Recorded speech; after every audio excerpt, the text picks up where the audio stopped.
Pode apagar as duas, Val, no final do passo, que lá fora clareia aqui.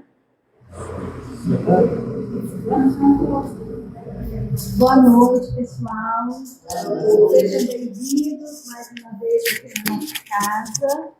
Hoje nós temos a presença dos meninos aqui da nossa casa mesmo. O Carlinhos, que vai fazer a primeira parte do estudo, e depois o Rodrigo. E tenho certeza que nós sairemos daqui bem contentes com o resultado. E nós vamos convidar a nossa Carla para fazer a nossa prece inicial.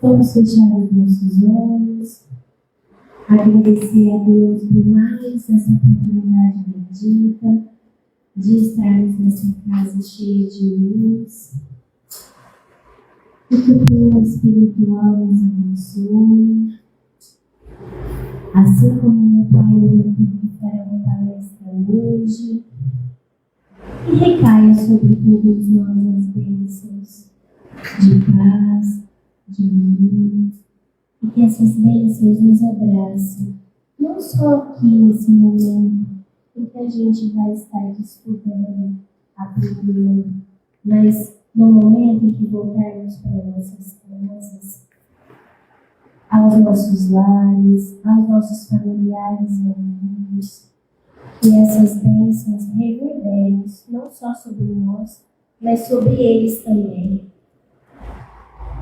Que o Senhor Jesus possa nos abençoar, hoje, agora e por todo sempre, e que, ao sairmos daqui, conseguimos aprender um pouquinho mais da doutrina através dos estudos dos Jesus.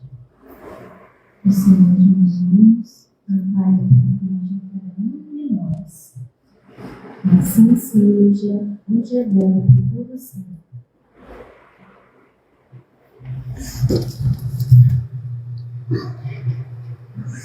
Como é que chama a Nossa Senhorinha que chegou ali por isso? Aquela senhorinha chegou lá, minha vermelhinha. Ela falou que ela está retornando, hoje é o primeiro dia. Ela falou que ela teve uns problemas aqui. Como que ela chama?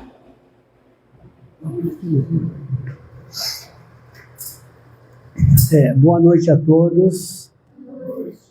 Vamos agradecer a oportunidade de mais uma companheira chegando aqui. Seja bem-vinda.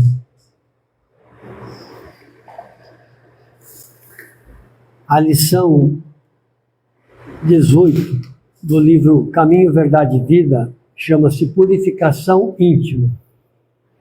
É um tema bastante sugestivo, é um tema difícil na vida da gente, porque intimamente, às vezes, apresentamos os detalhes, mas exteriormente, a gente quer ser o que não é. O tema que vamos estudar hoje é referente a esse capítulo 18, intitulado Purificação Íntima.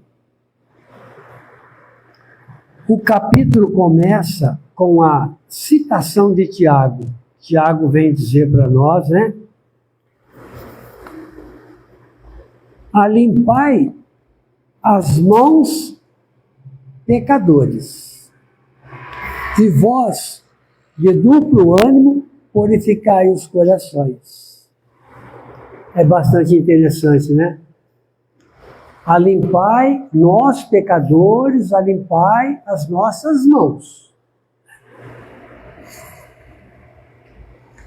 Por isso, a gente vai também purificando o coração. Porque só a mão limpa não chega a lugar nenhum. Mas o coração limpo, puro, é o ideal de nossas vidas. Emmanuel nos lembra que nesse capítulo, que nós, homens e mulheres, temos duas vidas. Olha que interessante. Numa só existência, nós temos duas vidas. A vida exterior pautada e analisada pelo olhar dos outros. Essa é difícil, né? Analisada pelo olhar dos outros. Às vezes a gente se melindra muito, né? Por alguma coisa que diz, ou que fala, ou que fazem. Mas nós temos que ser a vida analisada intimamente, que só nós é que a conhecemos. E também por nós e Deus que conhece essa vida nossa. Então não vamos preocupar com as coisas que dizem, que falam, o nosso exterior. Se nos apresentamos de uma forma mais querendo ser aquilo que às vezes a gente não é, ou se nos apresentamos de uma forma que não podemos ser para ter aquilo e se apresentar, né? Mas a nossa vida interior é nossa, nós que temos que conduzir ela, nós que temos que demonstrar os valores que carregamos, porque cada um de nós vem envolvido pelos nossos ideais e o que nós nos propomos para fazermos aqui. E o que passa batido por nós é que na vida íntima encontramos os fundamentos de tudo aquilo que expressamos por fora. Gente, o que é passar batido? Às vezes a gente não percebe, às vezes a gente não tem consciência do que nós apresentamos por fora, é o que somos por dentro. Como diz assim, a nossa boca fala do que o nosso coração está cheio. É um exemplo também muito interessante para dizer para nós. E que, em regra geral, temos graves deficiências e precisamos melhorar nesse sentido. Puxa, esse grave deficiência é interessante, porque às vezes a gente quer se apresentar e não temos essa bagagem. Não é porque não temos a bagagem porque não queremos, é porque não estudamos, é porque não buscamos, é porque não queremos melhorar a nós mesmos. É muito fácil os homens aceitar a verdade religiosa de suas ideologias. A doutrina espírita, ela não tem ideologia, mas a gente traz arraigada essa ideologia com a gente. Né? Nós não temos aqui símbolos, vestimentas, nada. Mas a ideologia que nós imaginamos, pensamos, a gente quer colocar ela em prática e às vezes até fazer com que alguém siga a nossa ideologia, né? Agora, é muito interessante a gente nos disciplinarmos, usarmos dos nossos esforços, as mudanças de hábito. É assim que a gente adquire uma nova personalidade. Mudarmos os nossos hábitos, né? Porque aquele hábito antigo, velho, a gente tem que analisar que tudo evolui, a gente tem que evoluir também, tem que ir modernizando ele e mudar esses hábitos. E também controlar os nossos impulsos, né? Às vezes uma colocaçãozinha, alguma coisa que se fala, a gente já quer revidar na mesma altura. Não. Vamos fazer que nem o Chico falava. Coloca uma aguinha na boca e conta até 10. Pronto, passou aquele momento. E a gente analisando e chegando a esses ensinamentos, essas mudanças, é que nós vamos chegar na purificação íntima. Quer dizer, é o que nós estamos não lavando as nossas mãos, mas sim lavando o nosso interior, os nossos ranços, as nossas picuinhas, né? Aí a gente vai melhorando. Na parábola do fariseu e do publicano, que é muito colocado, né, que o povo fariseu e o povo publicano, Jesus conta que 2 homens subiram ao templo para orar. O fariseu em pé orava com orgulho, com fervor, dilatando seus pulmões, com um vozeirão, tentando dizer talvez aquilo que ele nunca praticou.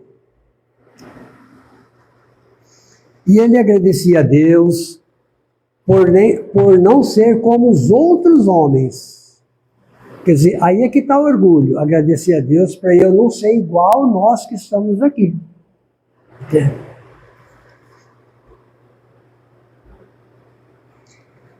Ele destacava suas boas ações, seus bons feitos, suas boas maneiras de agir, né? Como? Naquela época, se usava muito o jejuar e dar o dízimo. Gente, jejuar é não tomar o café da manhã, nem que for aquele cafezinho preto, porque tem muita gente que adora tomar aquilo e mais nada. E cada um é cada um, não é verdade? Agora, o dízimo. O dízimo, a gente... Depende das condições da gente. Tendo, a gente doa. Não tendo, vamos agradecer da mesma forma, né? Por um outro lado, o publicano, que era aquela pessoa humilde, aquela pessoa serena, tranquila, né? Ele diz assim, ó Deus, tem de dó de mim. Aquela pessoa com aquele pé no chão, aquelas atitudes bastante simples, dizia assim, tem dó de mim, Deus, que sou um pecador. O outro se colocou numa forma que ele estava acima disso tudo. E ele não, ele já se pôs na condição humana de ser humano, que somos todos nós. Quem aqui que não tem nenhum pecadinho? Quem aqui que não fez alguma coisinha? Por isso que nós estamos aqui, para melhorar, modificar e transformar. Deixando claro que quem se exalta será humilhado e quem se humilha será exaltado. É como diz assim, né? Tem aquele que senta no primeiro lugar e quer ser o intelectual, aquele cara extrovertido, aquele cara que passa as coisas para os outros. Mas aquele que senta lá no cantinho, quietinho, esse indivíduo, ele está pedindo em favor desse que não sabe o que está falando aqui na frente. Jesus frisa que a pureza verdadeira está na humildade e não na aparência religiosa. Que não adianta a gente vir aqui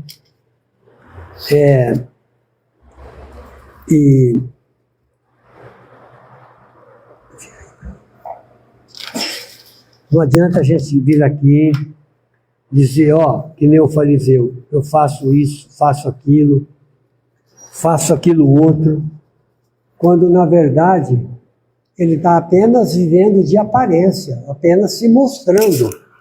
Agora aquele que está pedindo a Deus, orando a Deus e rogando em favor de todos, esse sim está fazendo a boa parte. Como Marta e Maria, né? Marta nos afazeres da casa, que ele foi lá reclamar com Jesus, porque Jesus tinha visitado eles.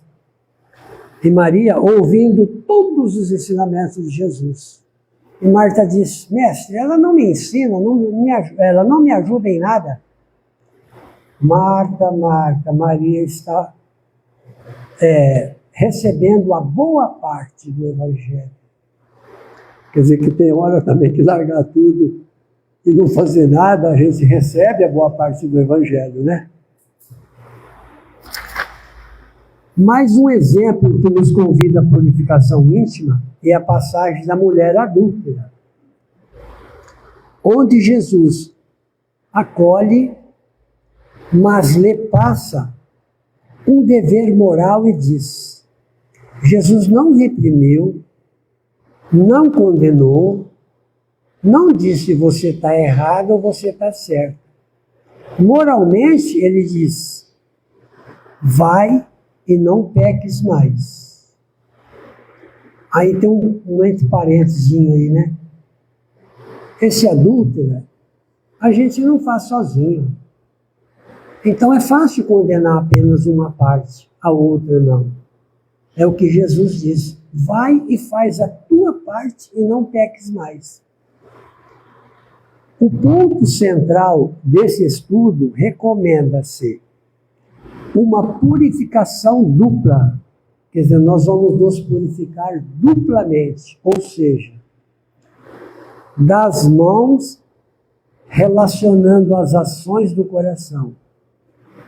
Que o coração, ele diz tudo para a gente. Ele nos mostra o caminho, ele nos direciona. É um órgão que trabalha silencioso, mas também comanda o nosso cérebro. Então ele relaciona os nossos relacionamentos e os nossos sentimentos. Tudo provém do coração. Purificar por fora é mais fácil, mas por dentro é uma tarefa diária. Quer dizer, purificar por fora o nosso visual, a nossa mudança, o nosso palavreado é fácil. Agora quero ver a modificação por dentro, íntima, de cada um. Eu acredito que ela vem na oportunidade de dizer assim, ó, você está falando algo que não deveria falar. Então, essa que é a purificação, que ela começa de eu pensar comigo mesmo.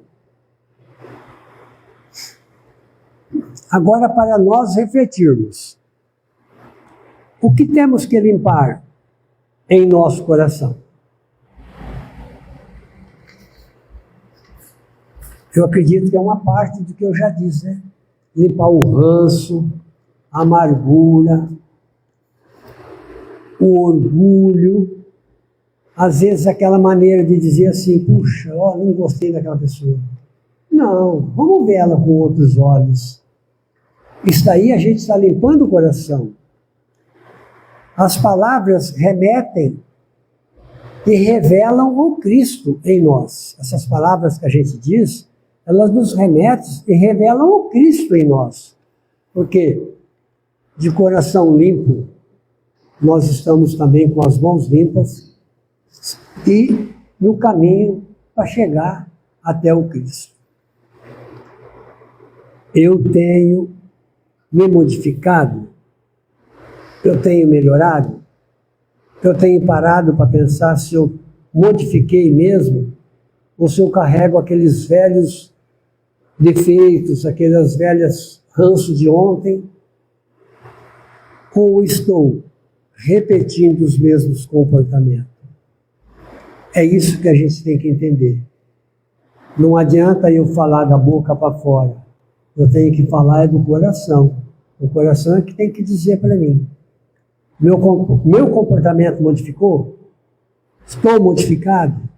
Pois então eu vou seguir esses caminhos, porque Jesus disse, fazei o que eu fiz e assim você se modificará. Ele não está pedindo nada de extraordinário, nada de valor material, nada de material. Ele andar como ele andou e fazer o que ele fez. E assim, nós terminamos mais um estudo.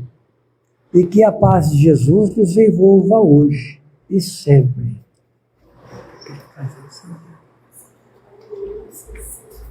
Não vejo. Então, amigos, olha, eu espero que eu tenha contribuído para que a gente, né, não é para mim, é para nós todos, a gente se modifica dessa purificação íntima e das mãos limpas. É isso que eu gostaria de dizer para vocês. Agradeço. Deixa eu ver. Essa foi uma mensagem que eu recebi hoje no WhatsApp, que tinha tudo a ver com o que eu estudei.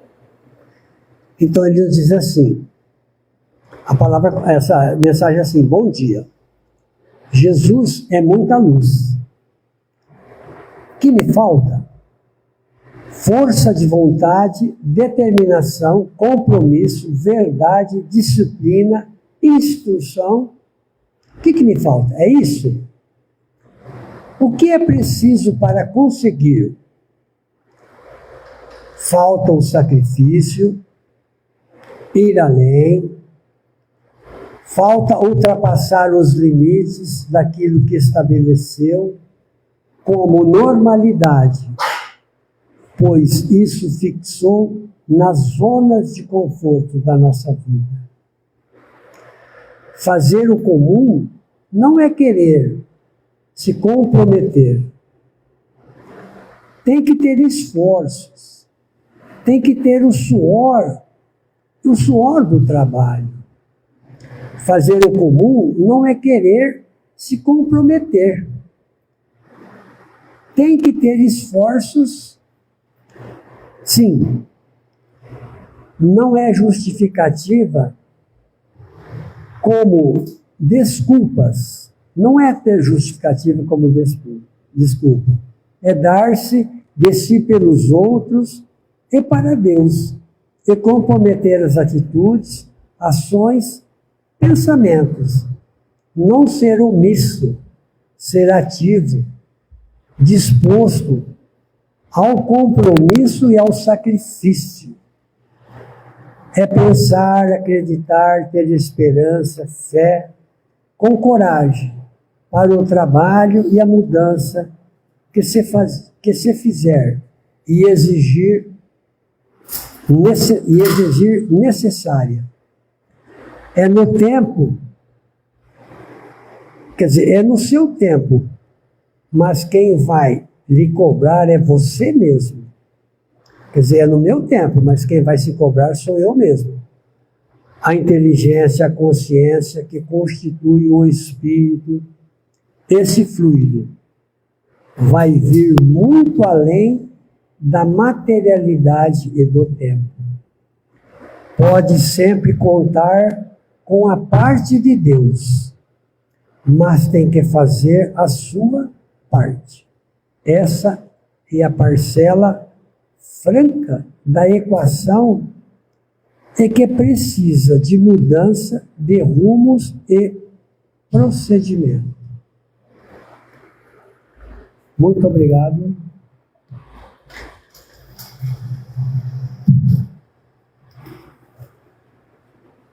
Boa noite a todos. Que Jesus nos abençoe, nos dê a sua paz. Vamos dar continuidade no nosso estudo. Hoje a nossa responsabilidade é falar sobre o capítulo 19, intitulado Na Propaganda. E aqui nós temos uma anotação de Lucas no Evangelho, no Novo Testamento, no capítulo 17, versículo 23. E dir-vos-ão, ei-lo aqui, ei-lo ali, não vades, nem os sigais. Essa anotação de Lucas, é claro que Jesus é o responsável por essa fala, e Lucas aproveitou a oportunidade e anotou, ou ouviu de alguém e anotou em seu evangelho, mostra claramente para todos nós que a gente tem que analisar tudo aquilo que lemos, analisar com muito cuidado o lugar onde vamos, não acreditar em tudo. Nós temos que analisar com muito cuidado as informações. Allan Kardec nos fala que é preferível rejeitar 99 verdades do que aceitar uma mentira.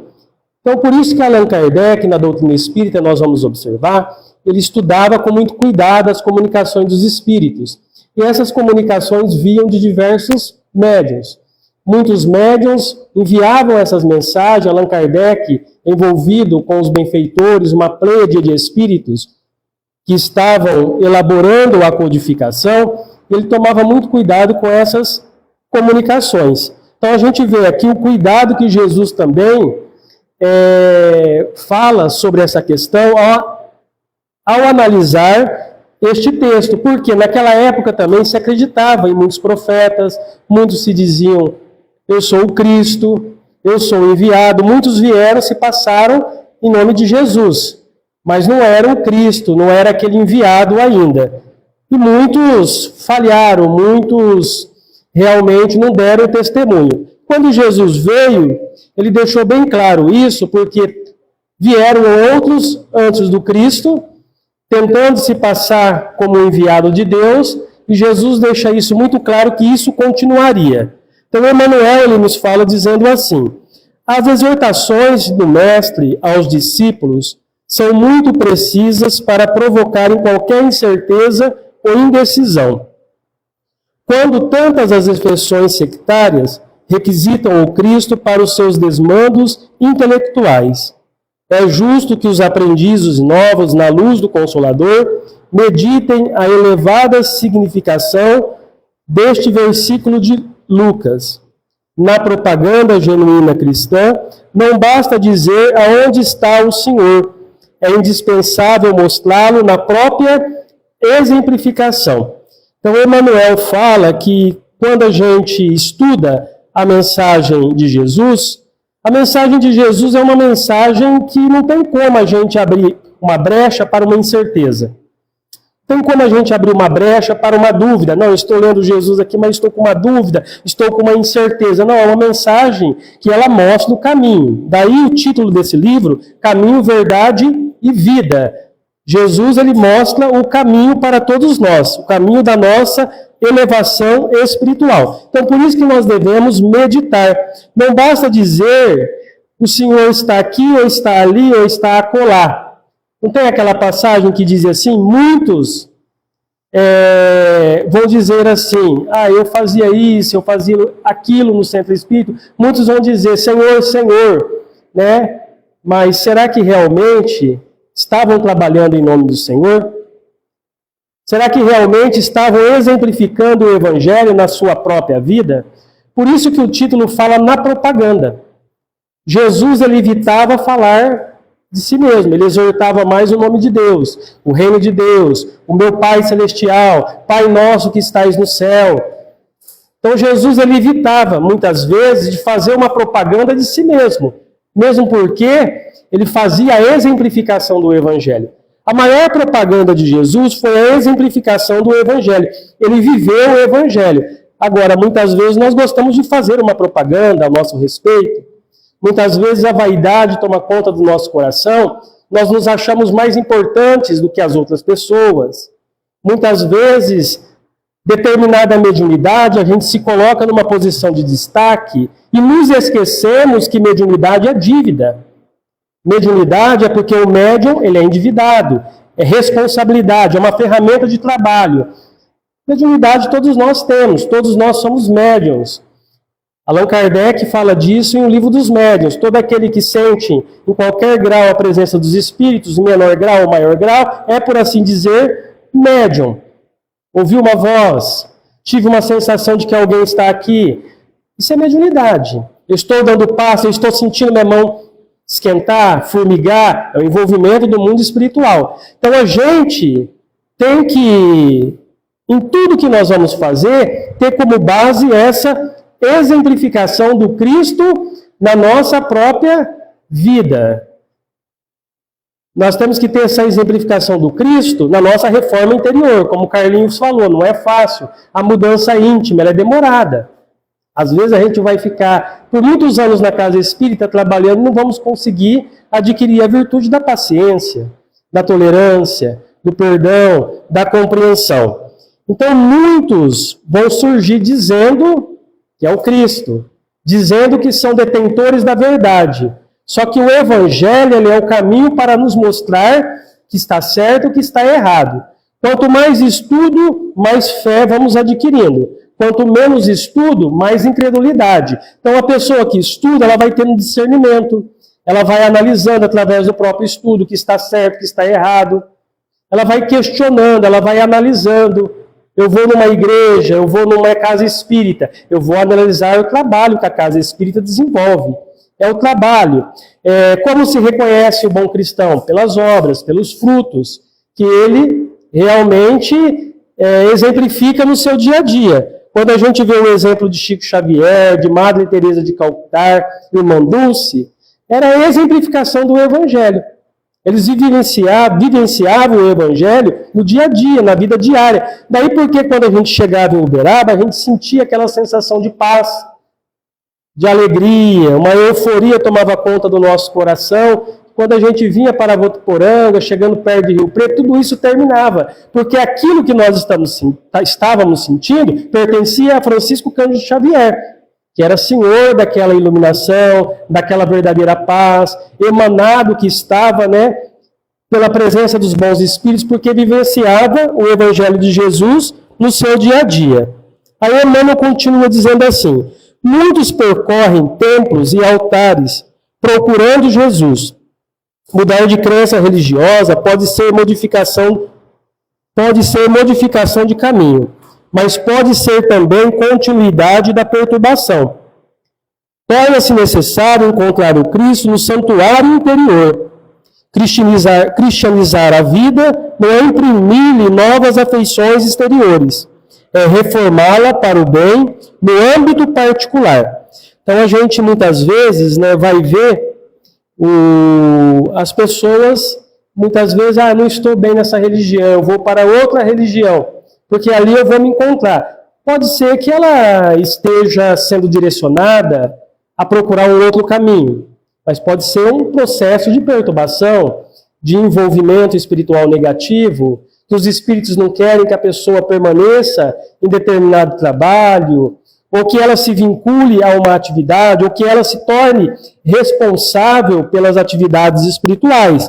Pode ser o início de uma perturbação, mas pode ser também o início de uma grande transformação. Porque às vezes a pessoa ela sai de um lugar, ela se sente bem no outro lugar, e ela se encontra naquele lugar e começa a trabalhar, começa a desenvolver essa questão do âmbito particular. Porque é isso que é muito importante. O que faz a gente estar na presença dos benfeitores espirituais é o nosso dia a dia, é o nosso hálito mental. Se a gente não fazer determinadas higienes, né, particularmente a gente não aguenta o nosso próprio cheiro. Então, assim, o hálito mental é a mesma coisa, é daquilo que nós pensamos, é daquilo que nós vivemos, é que os espíritos vão se aglomerando, eles vão se sentindo atraídos ou vão se afinizando com a gente de acordo com aquilo que nós fazemos. A gente faz uma tarefa, faz um trabalho, determinado espírito que está na vida espiritual, às vezes na Terra ele tinha esse compromisso, ele fazia esse determinado trabalho, então ele vai se vinculando à pessoa que está realizando aquele trabalho. Os que afirmam apenas na forma verbal que o mestre encontra aqui ou ali, arcam com as profundas responsabilidades. A preocupação do proselitismo é sempre perigosa para os que se produzem com as belezas sonoras da palavra sem exemplos edificantes. Então, muitas vezes, gente, a gente vê assim, vamos pegar um orador, aquele que dá o estudo, um ótimo orador, mas ele tem a facilidade de falar. É um exímio intelectual, mas não tem vivência.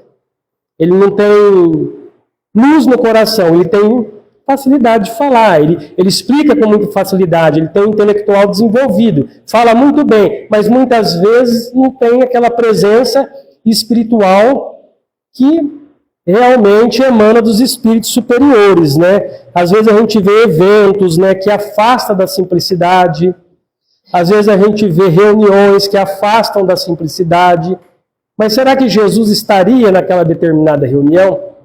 Será que Dr. Bezerra de Menezes estaria determinado o evento? Será que Kai Schutel, que fez tanto pelo Espiritismo, estaria em determinado trabalho? É coisa para a gente se pensar e analisar.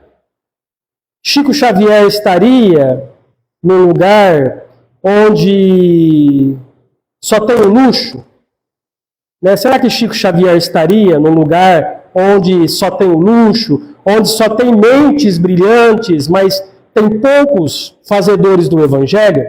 Porque a doutrina espírita ela precisa de fazedores, de praticantes, de fazedores do Evangelho, que vivenciam o Evangelho. O que é fazedores do Evangelho, praticar o Evangelho? É vir à casa espírita, participar das atividades, colaborar com a casa, desenvolver os trabalhos simples. A partir do momento que a gente foge do trabalho simples, a gente está fugindo da presença do Cristo. A gente está fugindo da presença do Cristo. Às vezes a gente escolhe determinadas atividades porque aquilo me agrada, porque determinada atividade eu não quero fazer. Mas se Jesus estivesse ali, o que ele iria fazer? Aonde ele estaria? Será que ele estaria ali no evento, que é luxuoso, muitas vezes pago? Ou ele estaria na favela, no trabalho que o Chico Xavier realizava?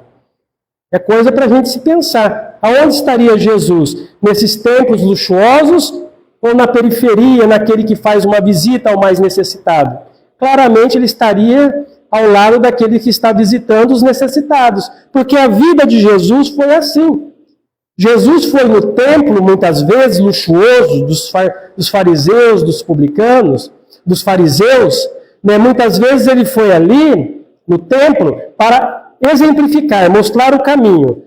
Ele não foi ali para participar daquelas reuniões, ele foi para falar do reino de Deus. Mas o contato de Jesus era com o povo, era no dia a dia, era no meio da multidão aflita. Quanto mais pessoa aflita, mais Jesus se fazia presente, de um lugar para o outro, de um vilarejo para o outro, atendendo às necessidades da multidão. Então ele fazia uma verdadeira propaganda de Deus, do reino de Deus, que se instalaria na face da terra. E como o reino de Deus se instala na face da terra? Com a nossa renovação, com a nossa mudança, com o nosso esforço interior de domar as nossas inclinações. Estamos falando de santidade. Nós estamos falando de um esforço de domar más inclinações. Eu tenho um vício, eu tenho uma imperfeição, eu vou lutar para domar aquele vício. Eu vou lutar para domar aquela imperfeição. Se eu conseguir, durante a minha existência, domar este ou aquele vício, eu saio da terra completamente vitorioso. Porque eu deixei de ter um vício, eu deixei de ter um hábito inferior, eu estava ali procurando a presença dos benfeitores amigos, então eu saio da terra completamente melhor do que eu cheguei.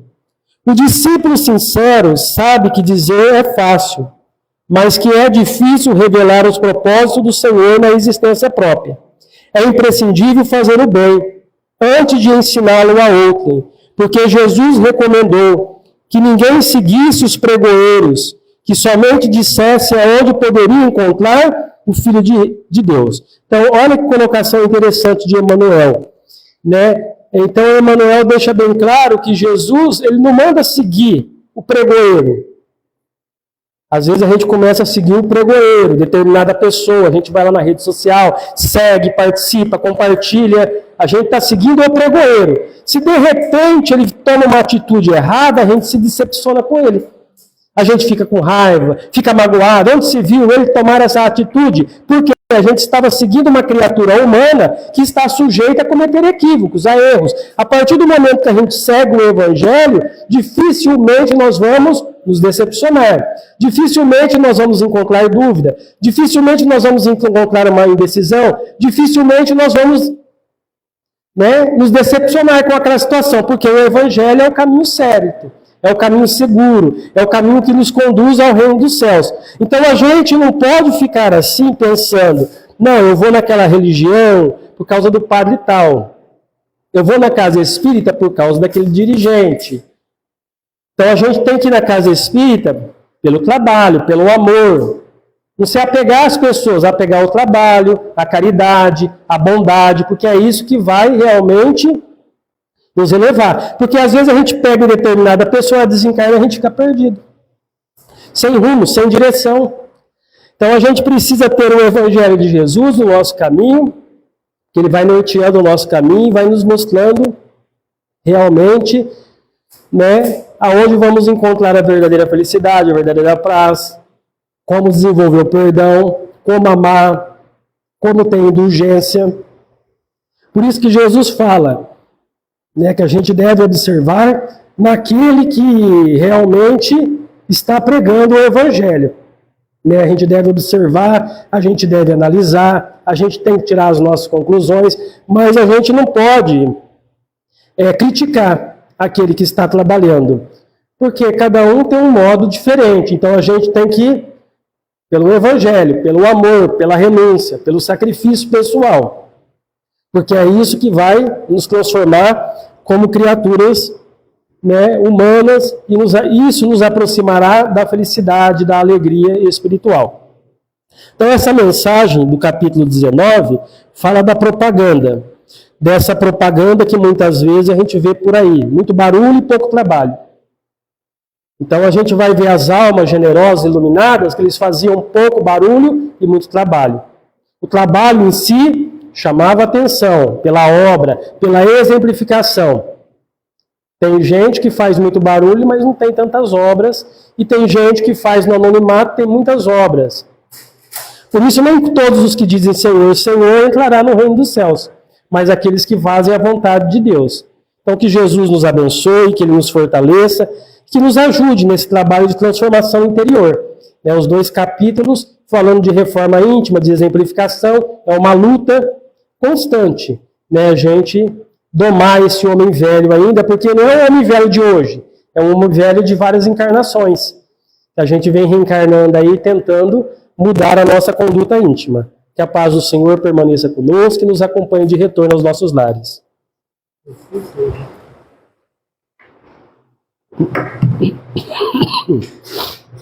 Pessoal, dando sequência aos nossos trabalhos, vamos agora dar início ao Pai.